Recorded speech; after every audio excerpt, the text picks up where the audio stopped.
अयोध्या कालिकुलालय शोध शक्तिपीठ की इस साधना शरण में आप सबका स्वागत है। नमो दिव्यै महादिव्यै शिवायै सततं नमः। इस मंगलाचरण के पश्चात हम सीधे कल की वार्ता को और आगे गति प्रदान करते हैं। तो यज्ञों की वैज्ञानिक विशेषता और मंत्रों में क्या वैशिष्ट्य है, इस विषय में विशेष रूप से यह क्रम चल रहा है। यज्ञों के विधान पर वेदों ने विशेष बल दिया है और यजुर्वेद में कहा गया है अथ यज्ञं व्याख्यास्यामः, यज्ञं व्याख्यास्यामः कह करके आगे यह बताया गया है कि शौक सूत्रों के अनुसार यह द्रव्यात्मक, देवात्मक और त्याग क्रियात्मक विधा है। यज्ञ में तमाम वस्तुओं का उपयोग होता है और वह सकाम और निष्काम के भेद से होता है। जैसा कि कल स्पष्ट किया था हमने, जल वृष्टि के लिए कारिरी यज्ञ कारिर्य वृष्टिकामं यजेत, अर्थात वर्षा के लिए यज्ञ किया जाता है। अग्निहोत्रम जो या स्वर्ग कामः, स्वर्ग की कामना के लिए अग्निहोत्र इत्यादि यज्ञ करना चाहिए। जीवन में कर्म की प्रधानता है और उस कर्म में आध्यात्मिक कर्म, यज्ञ कर्म प्रमुख है, मुख्य है। और यह जो कुछ भी क्रिया, कर्मकांड, कर्म इत्यादि का प्रतिपादन होता है, मंत्रों का जप अनुष्ठान होता है, उसमें शब्द शक्ति की बहुत बड़ी महत्ता, सत्ता सन्निहित रहती है। उन शब्दों की शक्ति के माध्यम से ही मंत्रों में अपार शक्ति का उन्मेष होता है। उनका बार बार जप करने से, अनुष्ठान करने से, उनका अनुवर्तन करने से और हवन के द्वारा उनकी शक्ति का संवर्धन होता है, तब वे मंत्र जागृत होते हैं। मंत्र शब्दों के समुच्चय होते हैं। शास्त्रकारों ने कहा है शब्द ब्रह्मणि निष्णातः परम ब्रह्माधिगच्छति, शब्दो वही ब्रह्म। शब्द ब्रह्म में निपुण कुशल व्यक्ति ही परम ब्रह्म की प्राप्ति कर सकता है।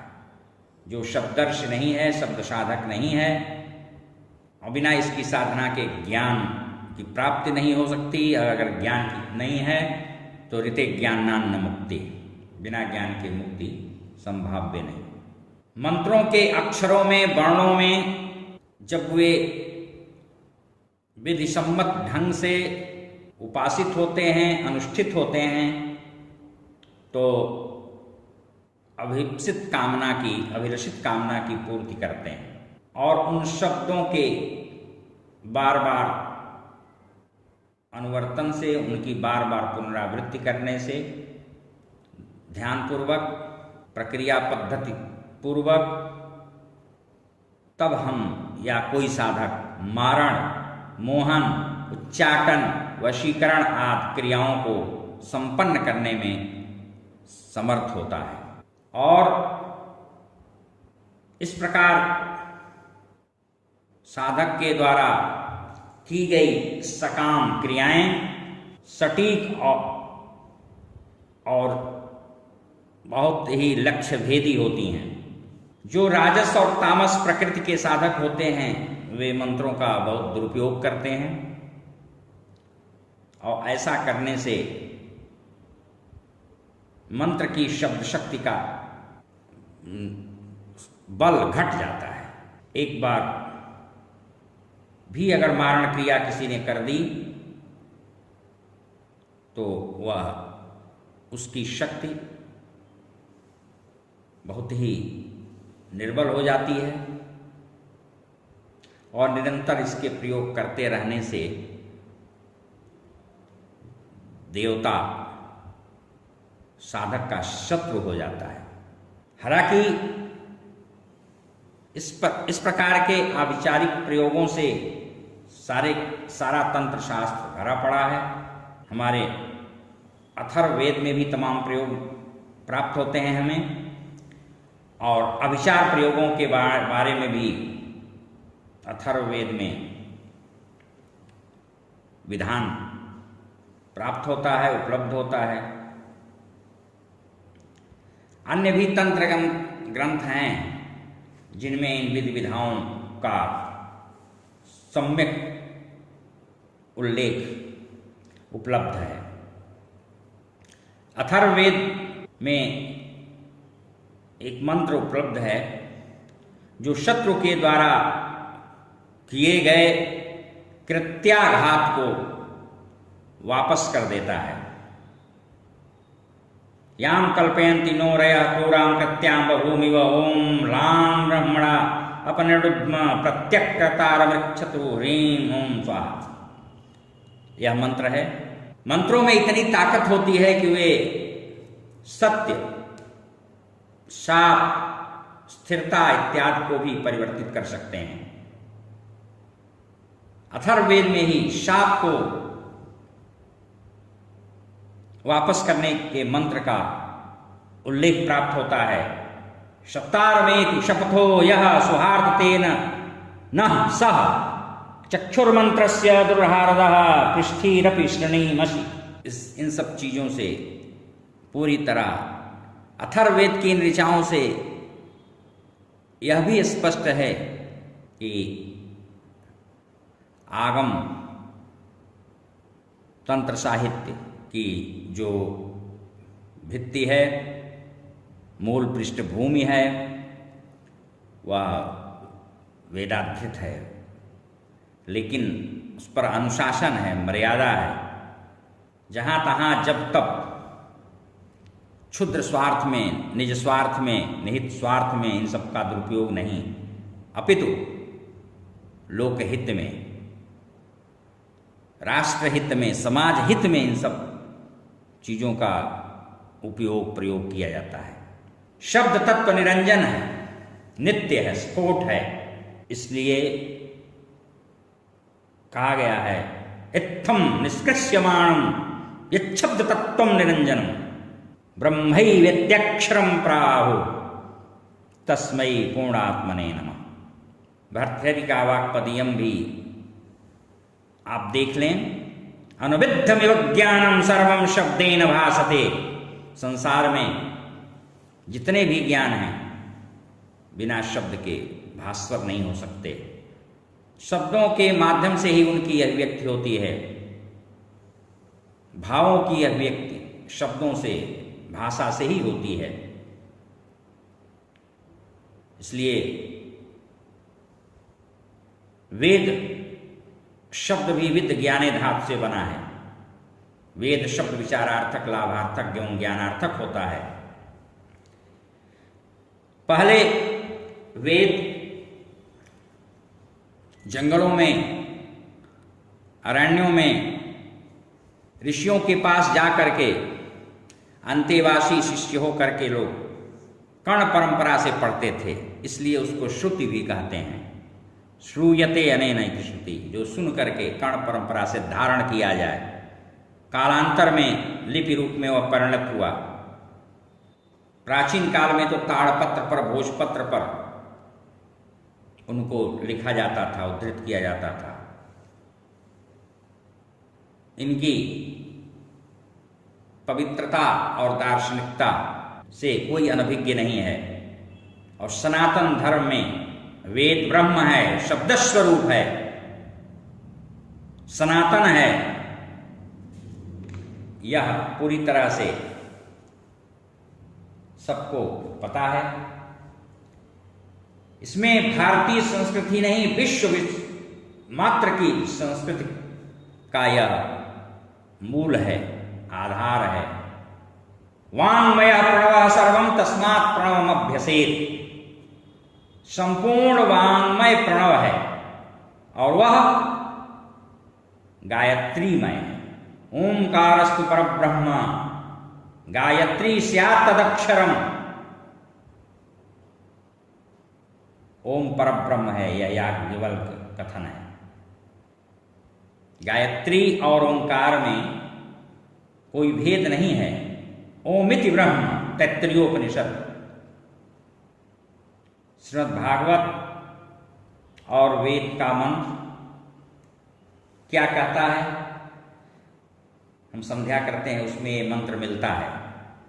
ऋतंच सत्यंच विधात् तपसोऽध्यजायत ततो रात्र्यजायत ततः समुद्रो अर्णव समुदादर्णवादधि संवत्सरो जायत रात्राणि विदद् विश्वस्य मिखतो वशी सूर्या चन्द्रमसौ धाता यथा पूर्वं कल्पयत् दिवं च पृथिवीं च अन्तरिक्षमथ स्वः।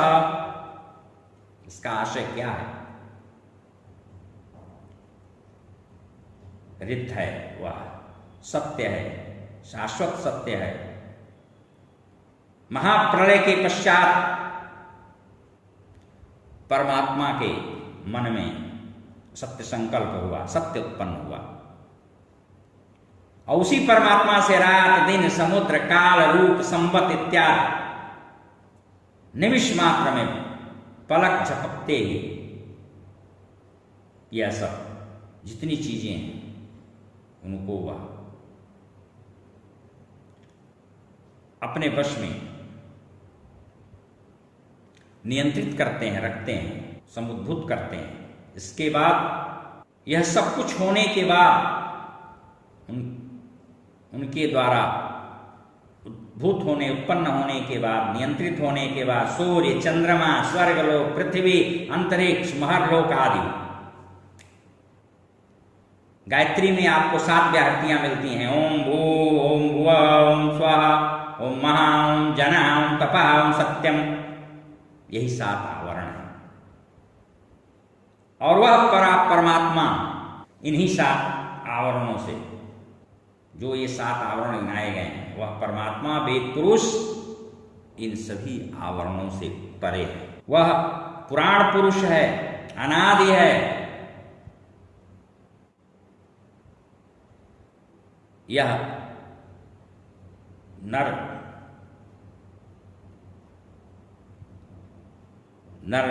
मनुष्य को भी कहते हैं और नर स्वयं के पुत्र नार हैं और उस नार में रहने के कारण ही ब्रह्मा, पितामह ब्रह्मा नारायण हैं। नार कहते हैं ज्ञान को, इसलिए नारद जी कहे जाते हैं। नारम ज्ञानम ददाति यः इति नारद। जो गायत्री मंत्र है वह प्रणव स्वरूप है, वेद स्वरूप है। और आपो ज्योतिरसोमृतम ब्रह्म भूर्भुवः स्वरोमा, यह शिरोभाग है। इसलिए स्मृतियां वेद मूलक हैं, इतिहास पुराण वेद स्वरूप हैं। और आप अथर्ववेद देख सकते हैं।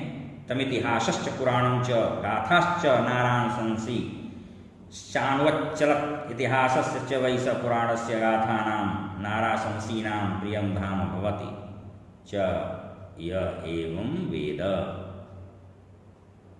छांदोग्योपनिषद देख लीजिए। इतिहास पुराणं च पंचमं वेदानां वेदम। ये सब उस वेद पुरुष के ही वैभव हैं, उन्हीं के ये तेज हैं, तद्रूप हैं। वह अनेक होते हुए भी एक है। कृष्णद्वैपायन व्यास जी ने उनको 4 भागों में सुव्यवस्थित क्रमबद्ध ढंग से विभक्त किया, समायोजित किया। ऋग्वेद, यजुर्वेद, सामवेद, अथर्ववेद, ये वेद आदेश देते हैं, इन्हीं का शासन चलता है। प्रभु सम्मित उपदेश इनका होता है। प्रभु सम्मित का अर्थ होता है राजाज्ञा। उसमें कहीं से कोई तर्क वितर्क कुतर्क नहीं, शासन।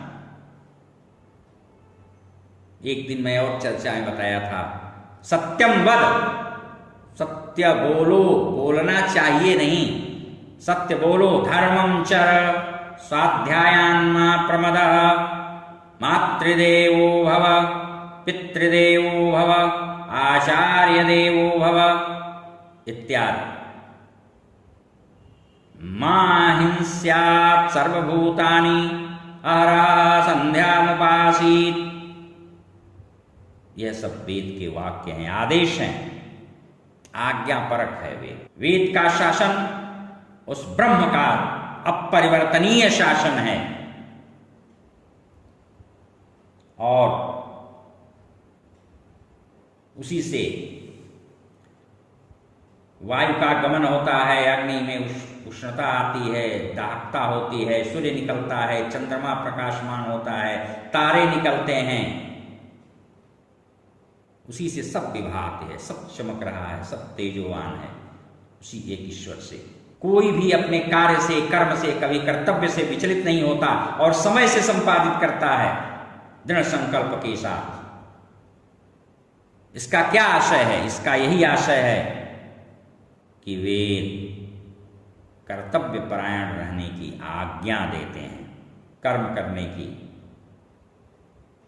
प्रमाद छोड़ करके सक्रिय होने की। चिरई वेद इत्यादि वैज्ञानिक, मानवीय और सामाजिक मनोरभाव यह वेद आदेश देता है। मानवता और कल्याणप्रद लोकहित की बात वेद करते हैं। वेदों की सभी ऋचाएं वैज्ञानिक, सामाजिक और भौगोलिक चीजों को आवश्यकता अनुसार यत्र तत्र व्याख्यायित करती हैं, स्थापित करती हैं। गीता में भी आपको तमाम मानवीय चीजें, वैज्ञानिक चीजें देखने को, पढ़ने को मिलेंगी। गीता का उपदेश है जो सब प्राणियों में अपने को देखता है। यस्तु सर्वाणि भूतान्यात्मन्येवानुपश्यति सर्वभूतेषु चात्मानं ततो न विचित्सति। जो सब प्राणियों को अपने में देखता है उसका संदेह दूर हो जाता है। यो मां पश्यति सर्वत्र सर्वं च मयि पश्यति तस्याहं न प्रणश्यामि न च स प्रणश्यति। भागवत में भी है, खम वायुरग्नि सलिलं महीं च सरित समुद्राश्च हरे शरीरम यत्किंच भूतम प्रणमे तदन्या। गोस्वामी जी के पास आप जाइए, मानस पढ़ लीजिए। सिया राम मैं सब जग जानी, करो प्रणाम जोरी जुग पाणी। तो सारा जगत विश्व ब्रह्म है, ब्रह्ममय है। इसलिए श्रुत वाक्य है, वेदों का वाक्य है, सहनाववतु सहनौ भुनक्तो सह वीर्यं करवावहै तेजस्विनावधीतमस्तु मा विद्विषावहै। हम सब लोग सबकी रक्षा करें, साथ भोजन करें, साथ साथ पराक्रमी बने, कोई किसी से द्वेष न करे। यह वैदिक वाङ्मय का उद्घोष है। सर्वभूत हिते रता। इसी के आधार पर प्रेम लक्षणा भक्ति का विस्तार और विकास हुआ, जो दाम्पत्य प्रेम की, एकता के, सामाजिक समरसता के सूचक हैं। इसलिए जो हमारे यहाँ शादी विवाह होता था, आज भी जो हो रहा है, थोड़ा परिवर्तन उसमें जरूर है। भाव की कमी है, प्रेम की कमी है, लेकिन वह वंश वृद्धि के लिए, धर्म हित के लिए होता था, पुरुषार्थ चतुष्टय की सिद्धि के लिए, धर्म अर्थ काम मोक्ष संतत के लिए। और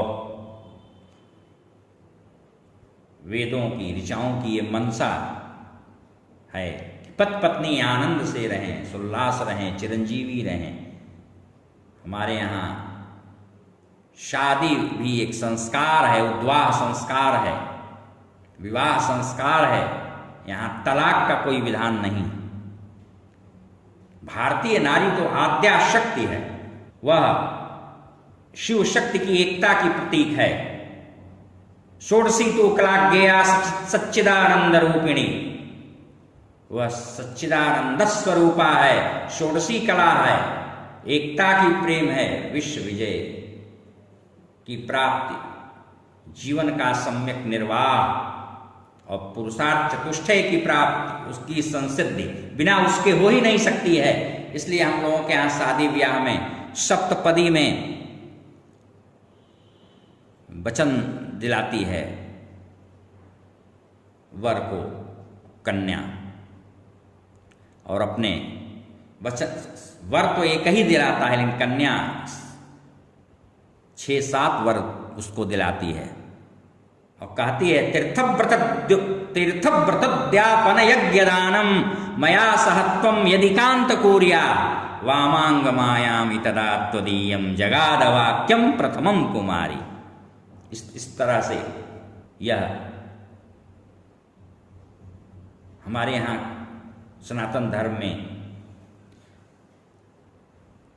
यदि पुरुषार्थ चतुष्टय सभी धर्म से अनुविद्ध नहीं है, धर्म से अनुशासित नहीं है, तो सब बिगड़ जाता है, अर्थ से अनर्थ होने लगता है,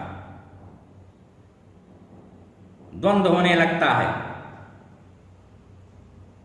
और जब व्यक्ति इसका धार्मिक रीत से सदुपयोग नहीं करता, समाज नहीं करता है, तो उसका परिणाम भयंकर होने लगता है, प्रकृति प्रकोपित होने लगती है और तरह तरह की चित्र विचित्र की घटनाएं, दुर्घटनाएं, रोग, बीमारी, महामारी इत्यादि फैलने लगती है, जिस पर विज्ञान भी हाथ खड़ा कर देता है, सब अशक्य हो जाते हैं।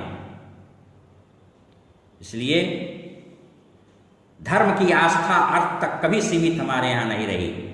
आजकल मनुष्य समाज रजोगुण तमोगुण प्रकृति वाला अधिक हो गया है। अर्थ पैशाची प्रवृत्तियों से पूरी तरह से उसका मन मस्तिष्क प्रपूरित है। खाने में उसको जल्दी है, बोलने में जल्दी है, चलने में जल्दी है, चबा के खाने की उसको फुर्सत नहीं है, काम करने में जल्दबाजी है, पूजा पाठ करने में उसको जल्दबाजी है, जिसके कारण जीवन में केवल द्वंद्व ही द्वंद्व है, विषम परिस्थितियां हैं। शांति स्वरूपा, भक्ति स्वरूपा फिर वह किसी देवी जानकी, सीता, राधा, दुर्गा की खोज नहीं कर सकता है, प्राप्ति नहीं कर सकता है, धैर्य भी उसके पास नहीं है। और जबकि धैर्य से ही सब काम बनता है, ऐसा वेदाज्ञा है। वेशभूषाएं तो हमारी सब कुछ बदल गई, समाप्त प्राय हो गई। इसलिए विद्यार्थी का ब्रह्मचर्य पालन ही यह तप होता था, यज्ञ होता था। ब्रह्मचर्य रह करके वह विद्याध्ययन करता था, परिपक्व होता था। आश्रमों में प्रातः सायं हवन इत्यादि, अग्निहोत्र इत्यादि होते थे, जिससे धुएं निकलते थे उनकी समिधाओं से, वायुमंडल पवित्र होता था, यज्ञशालाएं होती थीं, ब्राह्मण क्षत्रिय वैश्य सब त्रिकाल संध्या करते थे, धर्म का शासन था। चतुष्पद पाले जाते थे, गायें पाली जाती थी, वनवासी लोग होते थे, ताड़पत्र, भोजपत्र इत्यादि पहनते थे, वलकल, छाल वृक्षों की और वृक्षों की पूजा करते थे। वृक्ष काटते नहीं थे, वृक्ष लगाते थे। जो अपने आप सूख जाते थे उसको या तो यज्ञ के उद्देश्य से, अन्यथा कोई वृक्ष काटता नहीं था। लोग वृक्ष लगाते थे और खूब वन हुआ करते थे, उनकी पूजा करते थे। मधुमानो वनस्पतिर मधुमायस्तु सूर्या माद्भिर्गावो भवन्तुना। मधुरस को कहते हैं उन वृक्षों से, पीपल आदि वृक्षों से रस हमें प्रदान करें, ऐसी प्रार्थना की जाती थी। हविष्यान इत्यादि कृषि कार्य से पैदा होता था, ऋषियों तक पहुंचता था। उनका भोज्य हवन के लिए सांवा, चावल, कंद, मूल, फल, फूल इत्यादि यह सब वनों से, जंगलों से हमको मिलते थे। और इनका वैज्ञानिक पहलू था, वैज्ञानिक भी पक्ष था, आध्यात्मिक भी पक्ष था। शिवौ तेस्ताम व्रीहि यवाव बलासा वदो मधौ एतौ यक्ष्मं विवा धेते एतौ मुंचतो अनहसा। व्रीहि यव, व्रीहि यवाव, जौ और चावल क्या हो, कह रहे हैं हमारे लिए पुष्टिदायक है। क्यों? इसलिए कि एतौ यक्ष्मं विवाधेते एतौ मुंचतो। ये दोनों अन्न जो हैं यक्ष्मा रोग के नाशक सिद्ध होते हैं, देवान्न हैं। और देवान्न होने के कारण हवन होने पर पापनाशक, पर्यावरण प्रदूषण परिष्कारक होते हैं। इसलिए आज हम लोग हवन में जौ, चावल इत्यादि, गुड़ इत्यादि का प्रयोग करते हैं मिला करके, घी गाय का, जिससे वायुमंडल में परिव्याप्त जितनी कीटाणु हैं वो सब छिन्न भिन्न हो जाएं, नष्ट भ्रष्ट हो जाएं और समाज को, लोक को, हमारे देश को रुग्ण न कर सकें। यज्ञोपवीत इत्यादि हम लोग पहनते हैं, उसमें भी विज्ञान है। लघुशंका या दीर्घशंका में जाते हैं, जनेऊ कान पे चढ़ाते हैं। कान की जो नसें होती हैं उस जनेऊ से दबती हैं और मधुमेह इत्यादि रोगों का निवारण उससे होता है। कान के पास अलम्बुशा, नाक की नाड़ी दबती है। इसी तरह से हम लोग कमर में, कटी में कुंदंती मेरवला धारण करते हैं। इससे पेट की धुरी इतस्ततः खिसकती नहीं है। कर्णभेद संस्कार हम लोगों के यहाँ है। नाथ संप्रदाय में योगी जो होते हैं वो कान छिदाते हैं, उसमें कुंडल पहनते हैं। पूरी तरह यह विज्ञान सम्मत है। कर्णभेद संस्कार करने से, कान का छेदन करने से काम शक्ति नष्ट होती है, कम होती है, शमित होती है, युक्त होती है, जितनी चाहिए उतनी ही होती है। इस प्रकार यह प्रमाणिक है कि हमारे यहाँ जो 16 संस्कारों का विधान किया गया है वे केवल वेद प्रतिपादित ही नहीं हैं, अपितु वैज्ञानिक चमत्कारिक रहस्यों से भरे पड़े हुए हैं। हमारे स्मृति शास्त्रों में, वेदों में तमाम सामाजिक समस्याओं का भी समाधान किया गया है। और हमारा वेद यह आदेश देता है, मां गृधः कस्य सुधनम, कभी भी दूसरे के धन को लोष्ठवत समझो, ढेला, मिट्टी का ढेला, और उसको, उस धन को लेने की इच्छा मत करो। हरि ओम।